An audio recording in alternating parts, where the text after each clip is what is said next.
Hey, everybody. I think you could probably tell that I'm recording on our Pink Out Day.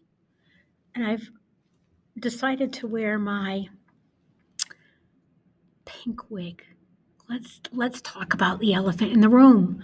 I've heard a few people are curious about how I'm going to appear each week because I do. I change a few things. I'd like to change things up. I like to change my glasses. I like to change my hair. One thing you need to know about the wigs is I don't wear them because I'm sick. Okay. So I'm very healthy. There are other reasons I wear them. And I never mind curious kids asking me or even making a respectful comment like Mrs. Vance. That's my favorite on you. Or Mrs. Vance says, that isn't particularly my favorite. I prefer the one that blah, blah, blah, blah. So, anyway, as long as you're respectful, I don't mind some questions and comments. In fact, I adore constructive feedback. But let's move on. We are ready for two more nutmegs this week. And actually, I've only read one of them. This is not one of them that I've read. How Moon Fuentez Fell in Love with the Universe is not one that I've read. I do know that it has some elements about social media in it. And it's on my list, but I haven't quite read it yet. Let's watch the trailer. And I am going to put myself away. See ya later.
Wow, watching that actually makes me want to go ahead and find it and read it now.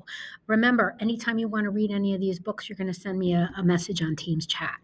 Vance, Lisa, that's who I am, Vance Al. So, yeah, that was How Moon Fuentes Fell in Love with the Universe, and it's by Raquel Vasquez Gillian.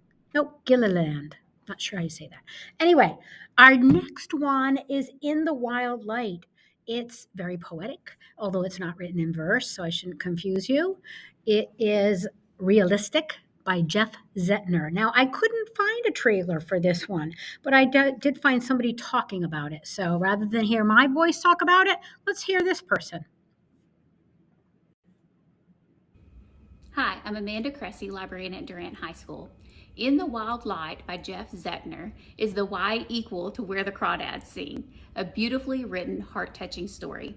It's set in the scenic mountains of Tennessee, and Cash and Delaney's podunk town faces economic hardships and addiction. Trauma is just the way life is, and it's nothing new to either of them. My life is small and simple, but it's a better one than I ever thought I'd have, explains Cash. He has his grandparents, his lawn mowing job, and his canoe, and his best friend, Delaney, who's practically a genius. Delaney makes a scientific discovery and is suddenly giving interviews between shifts at the Dairy Queen. An elite academy offers her a full scholarship, but Delaney doesn't want to go without Cash, and Cash doesn't feel comfortable riding on her coattails. Some of the issues tackled in the book include addiction, grief, sexual violence, bullying, and toxic masculinity. It includes positive adult mentors who nurture talent. It crushes stereotypes like being poor means you're not as intelligent, and will encourage science-minded females and poetry-writing males. Nobody, but maybe Dolly, does Appalachia lyrics better than Jeff Zetner. And if this is a reader's first time reading Zetner, they'll be seeking out his earlier books, all also set in Tennessee. I would recommend starting with The Serpent King from the 2018 Sequoia list, another read alike that tackles grief and addiction with beautiful prose, yet in a lighter way, is Where the Road Leads Us by Robin Rule. Or if you want another STEM book with a strong female who earns a place at a school for tech prodigies, I recommend If You Then Me. I'm going to pause it right there. I don't think we need to. Actually, it's 2 seconds left, Mrs. Vance. Have some patience. But I'll have to look up those other books by Zettner. I now, after hearing her again, it's been a while since I read them. The ones that I did read, I read over the summer, and now I remember it. They go away to a prep school in Connecticut. And it really was a wonderful book. It's about mostly, I'd say, about friendship and the ties that bind. Really fantastic read. So please, please, if you're interested, send me one of those Teams chats. Have a great week, everybody. Bye.